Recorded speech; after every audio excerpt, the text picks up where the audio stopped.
So once you are done administering the assessment to your patient, we have to, of course, score it. So I'm going to walk you through in this video how to do that, and in the next slide, we're going to go over what those scores actually mean. So we have our self-questionnaire pamphlet that comes with the toolkit, and there are a few different parts to this scoring. I'll break down each chunk as we go, but we do have a raw score section. We have the quadrant grid, the quadrant summary, and the quadrant profile section. So let's start from the beginning. First, we're going to go ahead and give a raw score to each of the items on the questionnaire. I'll show you what that looks like in a pretty little example from the user's manual.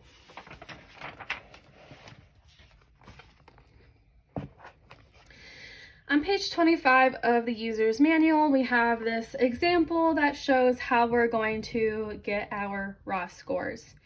So our patient put these X's in themselves. We are in charge of attaching these score values. How we're going to do that is based on the column they marked. On page 24,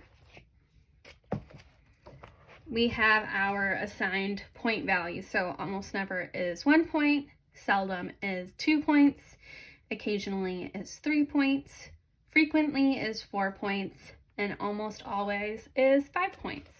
So let's go ahead and look at that example again.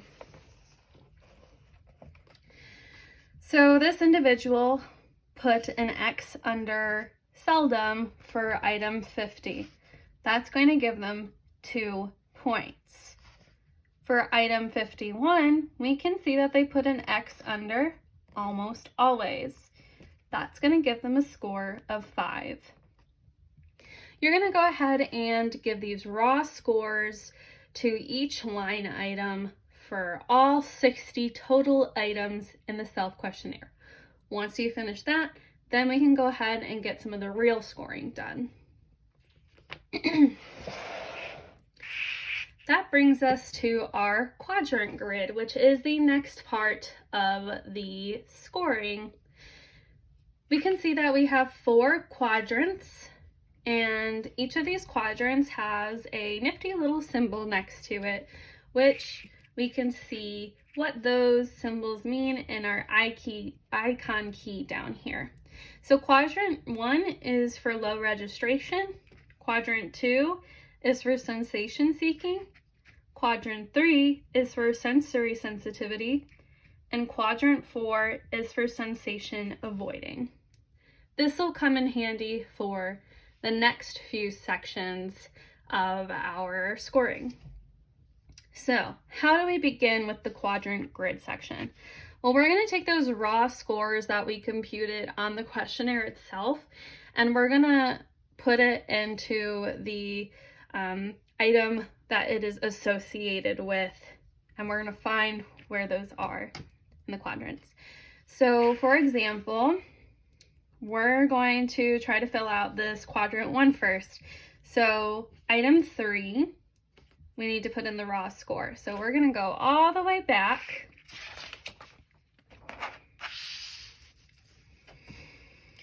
to item 3, and we're going to put in whatever score was marked here. Let's say that this individual put an X right there. That means that they would have received a raw score of 4. We're going to take that 4 and we're going to put it right here. That is the raw score. We're going to do that for every single item on the questionnaire. Once we've done that, all of these little boxes will have their raw score value. We're going to add up every one of these boxes, and that's going to give us our quadrant raw score total. So we're going to add up this, and so on. We've got another great example of this in the user's manual. In the user's manual, we can see that for item 3, this individual scored a 4. For item 6, they scored a 3.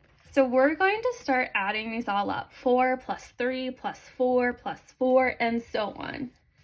That got us a quadrant raw score total of 61. Like I said, we're going to do that for every single quadrant until we have 4 different quadrant raw score totals.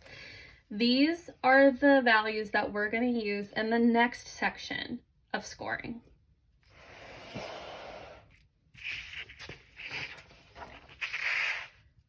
The next section of the scoring is called the quadrant summary. For the quadrant summary, we need to take into consideration the patient's age.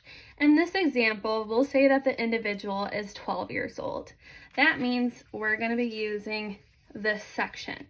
But if the individual was, let's say, 19 years old, we would be using this section. If for a third example, the individual was 66, we would be using this section. So again, in this example, we said that the individual was 12 years old. We're going to take those quadrant raw scores that we just computed in the previous section and put them into the appropriate column. So remember in the example when we saw that this was 61, this is quadrant 1 with that horizontal line. We know that is the low registration section. We're going to go to the low registration section and put a 61 right here.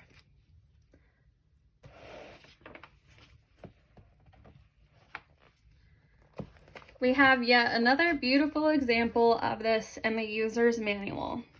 So like I said earlier, we put the 61 right there. We're going to go ahead and fill in all those values from the previous section. So that's 61, 56, 32, and 18. We're going to put them all right here. And again, we used this age category because our individual is 12 years old. So now that we have our quadrant raw score totals here, we're going to fill out this part of the summary. So how we do that is we look at the value and we see where it falls. We have 61, so I'm going to go ahead and I can see that 61 falls between these two values, 52 and 75. So I'm going to mark approximately where it would fit between those two values. I'm going to do that for all of the quadrant raw score totals. So let's do that again with the sensation seeking section. We have a 56, so I'm going to go all the way down. I see that 56 falls between 42 and 58. So I'm going to mark right there. That's approximately where it would be. So why does this matter? Because that's going to show us where to mark in the next and final section of our scoring. So let's go back to our first example, the low registration. We put a 61. That falls under the much more than most people column. And we can see that the little symbol for that are 2 plus signs. We're going to go to the quadrant profile, our last section of scoring, and we're going to fill out the appropriate symbols that we found that correlate with our quadrant raw score totals, and we're going to mark it. So remember, we had that plus sign under the low registration. So we've got these 4 quadrants. This is low registration, so we know that our icon, our symbol, is going to be in here somewhere. And the plus is right there, so I'm going to go ahead and circle that. Our next quadrant is sensation seeking. We scored 56. That falls under the similar to most people. That symbol is an equal sign. Let's go to the sensation seeking quadrant. That's right here. And we see that the equal sign is right there, so I'm going to mark that. We're going to go ahead and do that for all of the quadrants. this is what those quadrants would look like without having anything filled out on it. You would also want to make sure and write down the age range. So our individual was 12 years old. We're going to put an X in that first box. And that is all happening on page 7, which is right next to the section before it. So everything goes in order and you can follow along pretty easily. So that is it for figuring out our scores and giving us our totals. In the next slide, like I said, we're going to go over what those values actually mean.